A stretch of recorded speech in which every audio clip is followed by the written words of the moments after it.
बच्चों कल जो पढ़ाया था वह याद है या सब भूल गए? मास्टर जी कल जो पढ़ाया था वह पूरा याद है। आज कुछ नया पढ़ाइए ना। हाँ मास्टर जी, आज कुछ नया पढ़ाइए जिसे पढ़ने के बाद मजा आ जाए। ठीक है मुकेश और सुरेश, आज मैं तुम लोगों को कुछ नया सिखाऊंगा। इतना कहकर मास्टर जी बोर्ड पर एक हिसाब लिख देते हैं और कह देते हैं, बच्चों ये हिसाब सॉल्व करो, तब तक मैं तुम लोगों का कल का टास्क चेक कर लेता हूँ। मास्टर जी सबका टास्क चेक करने के लिए कुर्सी पर बैठ जाते हैं।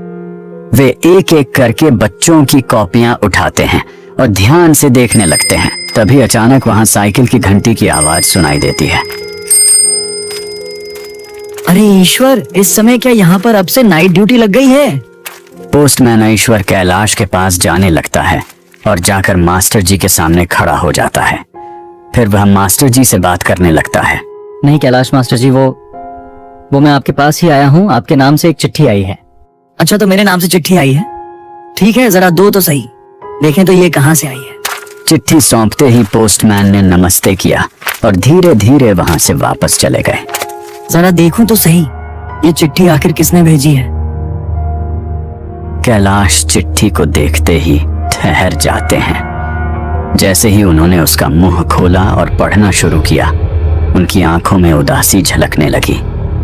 शब्दों को पढ़ते पढ़ते वह अचानक चुप हो गए और उनके चेहरे पर ऐसा भाव छा गया कि लगता हो जैसे उनके भीतर कुछ टूट गया हो।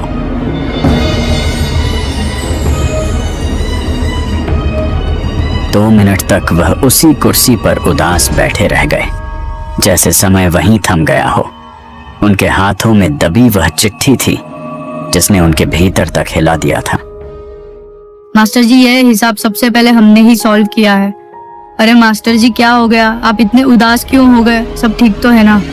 इस पर मास्टर जी कुछ पल चुप रहे, फिर बहुत ही धीमी और भारी आवाज में बोलने लगे, मानो शब्द उनके गले से बड़ी मुश्किल से निकल रहे हों।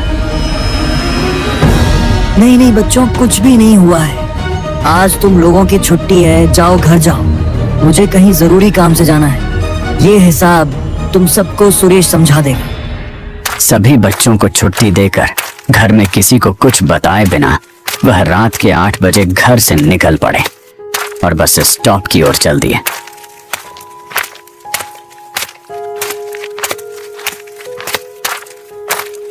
कुछ देर चलने के बाद वह आखिरकार बस स्टॉप पहुंच गया और वहीं पास में बैठकर बस के आने का इंतजार करने लगा। बस स्टेशन पूरी तरह सुनसान पड़ा था। चारों ओर अजीब सी खामोशी पसरी हुई थी। वहां केवल एक ही आदमी दिखाई दे रहा था जो चादर ओढ़े चुपचाप बैठा था। उसका चेहरा चादर में ढका होने के कारण साफ दिखाई नहीं दे रहा था। तभी कैलाश मन ही मन सोचने लगा, ये बैठा हुआ आदमी आखिर कौन हो सकता है? देखने में तो ये काफी अजीब लग रहा है। ऐसा महसूस हो रहा है जैसे वह इस गांव का रहने वाला नहीं है।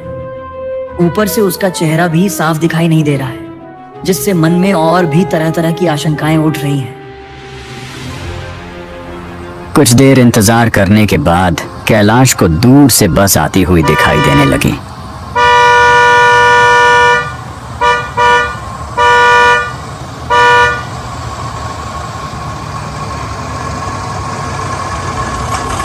बस आकर कैलाश के सामने रुक गई और कैलाश उसमें चढ़ने लगा।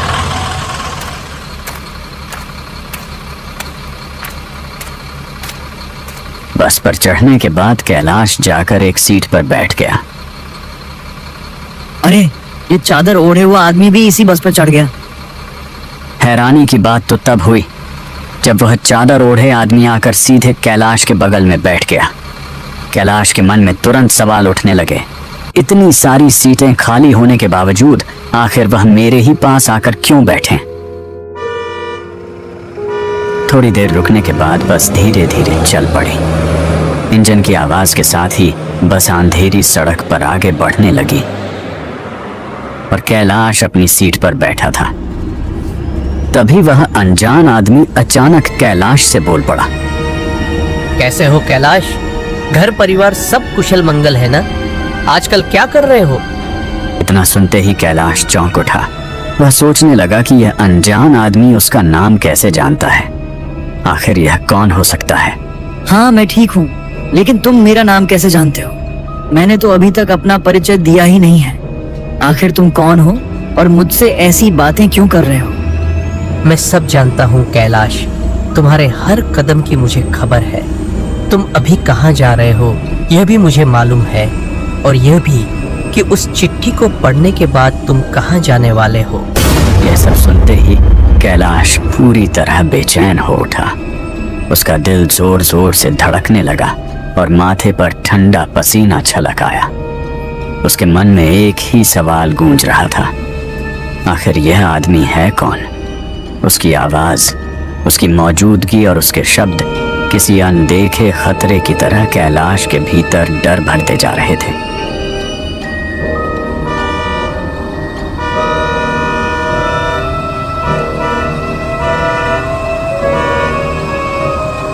कुछ देर तक सन्नाटे को चीरती हुई बस चलती रही और फिर अचानक वही जाना पहचाना नाम उभर आया, इच्छापुर गांव। बस रुकते ही कैलाश का दिल बैठ सा गया।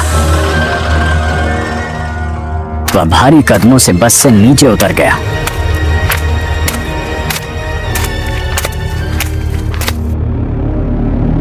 लगता है अब मुझे यहाँ से पैदल ही जाना पड़ेगा।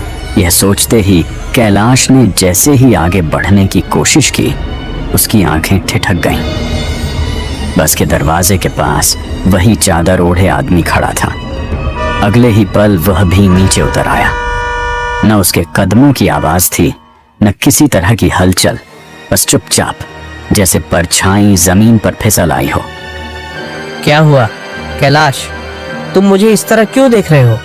तुम्हें तो यहीं आना था ना, और अब जब आ ही गए हो तो यहाँ से तुम्हें हम ही लेकर जाएंगे। वे सब बाद में, पहले मुझे ये बताओ कि तुम्हें कैसे मालूम था कि मैं यहाँ आने वाला हूँ? तुम हो कौन और क्यों तुम्हारी आवाज मुझे किसी पुराने जानी पहचानी लग रही है? चलो अच्छा है, इतने सालों बाद कम से कम हमारी आवाज तो तुम्हें याद है। तभी अचानक वहां का सन्नाटा टूट गया। न जाने कहां से एक जोरदार बर्फीली हवा का झोंका आया, जिसने पूरे रास्ते को हिला दिया। पेड़ों की सूखी डालियां कराह उठी, धूल और पत्ते ते हवा में बवंडर की तरह घूमने लगे। कैलाश ने आंखें मिचमिचाईं, लेकिन उससे पहले ही वह अनहोनी घट चुकी थी। उस चादर ओढ़े आदमी की चादर जोर से फड़फड़ाई और फिर एक झटके में उड़ गई। अगले ही पल वह आदमी साफ साफ दिखाई देने लगा। कैलाश की सांस गले में अटक गई। उसका चेहरा देखने लायक नहीं था। आंखें गहरी और खाली थीं, जैसे बरसों से उनमें नींद नहीं आई हो। अरे राघव, ये क्या हाल बना लिया तुमने? तुम्हारे चेहरे को क्या हो गया है? तुम्हारी ऐसी हालत किसने कर दी? तुम्हें देखकर तो पहचानना भी मुश्किल हो रहा है। आखिर ये सब तुम्हारे साथ हुआ कैसे? कैलाश, तुम जब हमसे गुस्सा होकर गए थे तब तक तो 2-3 साल सब कुछ ठीक चलता रहा। वह आदमी भारी और बुझी हुई आवाज में बोलने लगा। लेकिन उसके बाद सब कुछ बदल गया। हालात इतने बिगड़ गए कि सही और गलत के बीच का फर्क मिट गया। हर दिन किसी अनजाने डर के साये में कटने लगा। रातें लंबी और सांसें भारी हो गई, और फिर धीरे धीरे मेरी जिंदगी उसी अंधेरे में समाती चली गई, जहां न रोशनी है न रास्ता, और जहां से आज तक कोई वापस नहीं लौटा। ऐसा आखिर क्या हुआ था तुम्हारे साथ? अचानक सब कुछ इतना बदल कैसे गया? और वो तुम्हारा बेटा और बहू, वे दोनों अब कहाँ हैं? क्या वे ठीक हैं या उनके साथ भी कुछ अनहोनी घट गई थी? तुम पहले मेरे घर चलो। घर पहुंचने के बाद तुम्हें सब कुछ खुद समझ में आ जाएगा। जो सवाल अभी तुम्हारे मन में घूम रहे हैं उनके जवाब वहीं मिलेंगे। इतना कहने के बाद राघव कैलाश को अपने घर की ओर ले चलने लगा।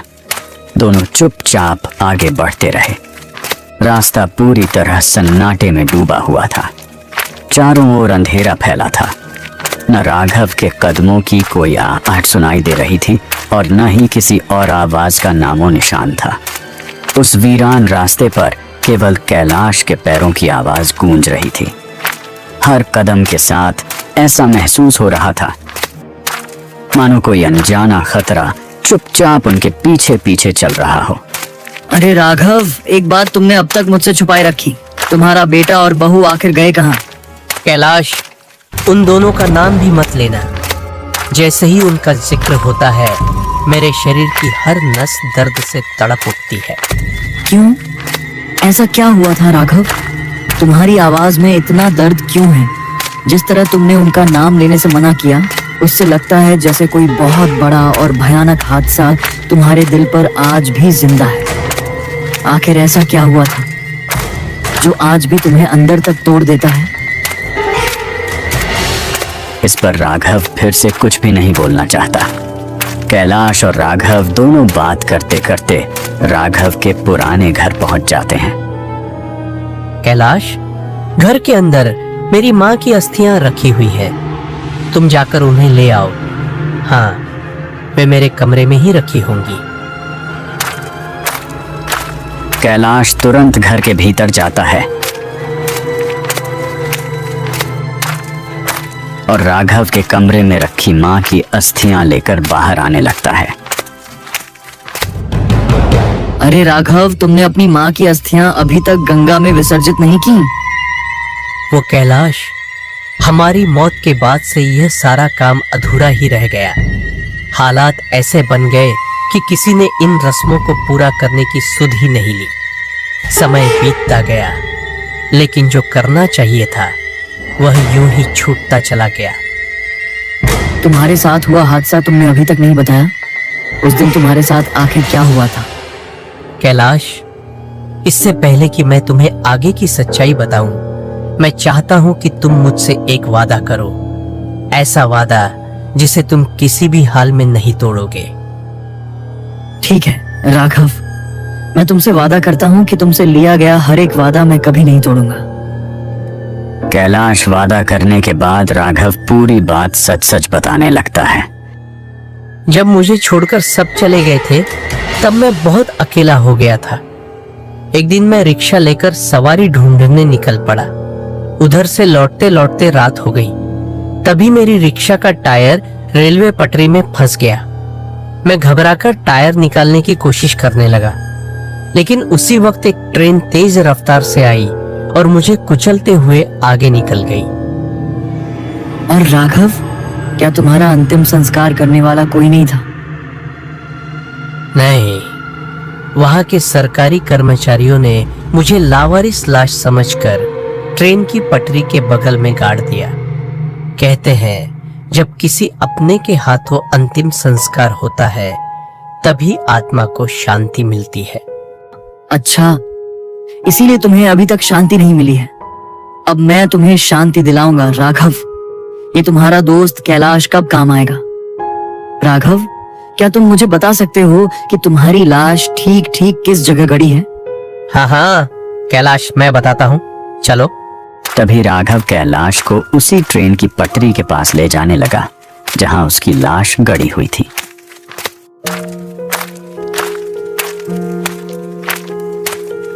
कुछ ही देर में वे दोनों ट्रेन की पटरी के पास पहुंच जाते हैं। तभी राघव अचानक गायब हो जाता है। इतना सब होने के बाद कब सुबह हो गई, इसका पता ही नहीं चला। अरे राघव, राघव, तुम कहाँ चले गए? लगता है सुबह हो गई है, इसीलिए तुम चले गए। अब मुझे राघव से किए गए सभी वादे पूरे करने होंगे। उसकी आत्मा को शांति देनी होगी और उसकी माँ की अस्थियों को गंगा में विसर्जित करना होगा। तभी राघव की आत्मा को सच्ची शांति मिलेगी। तभी कैलाश ट्रेन की पटरी के बगल में कुदाल से गड्ढा करने लगता है, वहीं जहां राघव की लाश गड़ी हुई थी। काफी देर तक गड्ढा करने के बाद गड्ढे में कुछ हड्डियां और खोपड़ी दिखाई दी। लगता है आखिरकार राघव की हड्डियां मिल ही गई हैं। मिली सारी हड्डियां और खोपड़ियां राघव की ही थीं। यह सच्चाई समझते ही कैलाश के शरीर में सिहरन दौड़ गई। कांपते हाथों से वह एक एक कर हड्डियां चुनता हुआ बाहर निकला। हर हड्डी मानो बीते हुए दर्द की गवाही दे रही थी। अंत में उसने सबको एक जगह इकट्ठा किया। कैलाश कुछ लकड़ियां भी लेकर आया और फिर राघव की चिता को अग्नि दी। हे प्रभु, मेरे प्रिय मित्र राघव की आत्मा को अपने चरणों में स्थान देकर उसे पूर्ण शांति प्रदान करें। उसकी आत्मा इस संसार के सभी दुख कष्टों, भय और पीड़ा से मुक्त होकर दिव्य प्रकाश में विलीन हो जाए। परमात्मा उसके परिवार और प्रियजनों को इस असहनीय दुख को सहने की शक्ति दे और उनके हृदय में धैर्य, साहस और शांति का संचार करें। राघव की आत्मा को मोक्ष प्राप्त हो, यही मेरी सच्ची प्रार्थना है। कैलाश इतना कहकर राघव की अस्थियां और उसकी मां की अस्थियां सावधानी से उठाता है और गंगा जी की ओर प्रस्थान करता है। कुछ ही समय बाद गंगा तट पर पहुंचकर वह पूरे विधि विधान और श्रद्धा के साथ दोनों की अस्थियों को पवित्र गंगा जी की धारा में प्रवाहित कर देता है। बहती हुई जलधारा के साथ अस्थियां दूर चली जाती हैं, मानो राघव और उसकी मां की आत्माओं को शांति और मोक्ष की ओर ले जा रही।